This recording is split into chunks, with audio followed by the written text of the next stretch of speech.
a routine checkup turned into a life-changing diagnosis for Kerry Sharples. And the reason her story is getting so much attention is that it sits right at the center of a bigger public health question.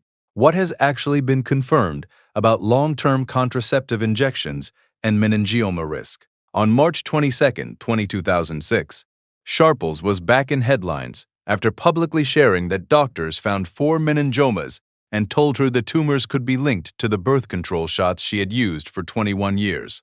If you follow documentary-style health and public interest updates like this one, subscribe, like, and share to support Starline Daily for more verified coverage and trending news stories that stay focused on what has actually been confirmed. According to Sharples' public account, the first warning signs did not look dramatic at all.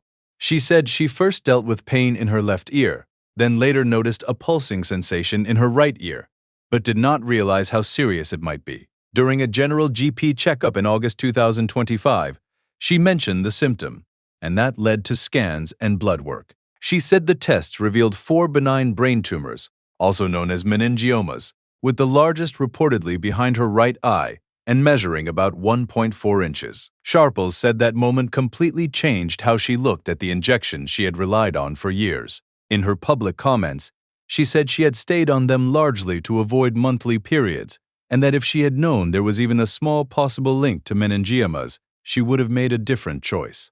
She also said her doctors advised her to stop the shots after the diagnosis. That is where the story needs an important factual line. Sharples did not publicly identify the exact birth control injection she had been using. This has not been publicly confirmed.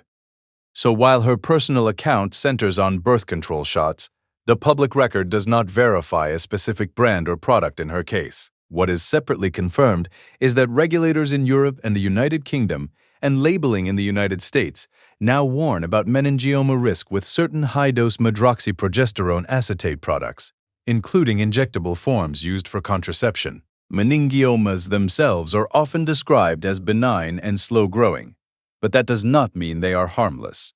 The National Cancer Institute says meningiomas are the most common type of primary brain tumor, and European regulators note that depending on their size and location, they can still cause serious problems.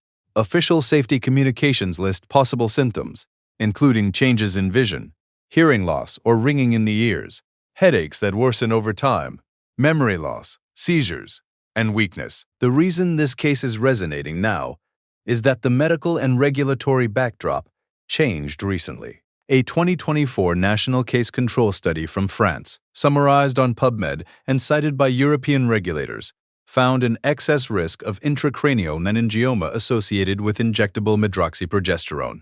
Acetate. The study reported exposure in 9 of 18,061 surgical meningioma cases versus 11 of 90,305 controls, with an odds ratio of 5.55, and concluded that prolonged use was the main driver. But the same official materials stress an equally important point. Even with the increased relative risk, the absolute risk remained very small. That led to a clearer public response from health authorities.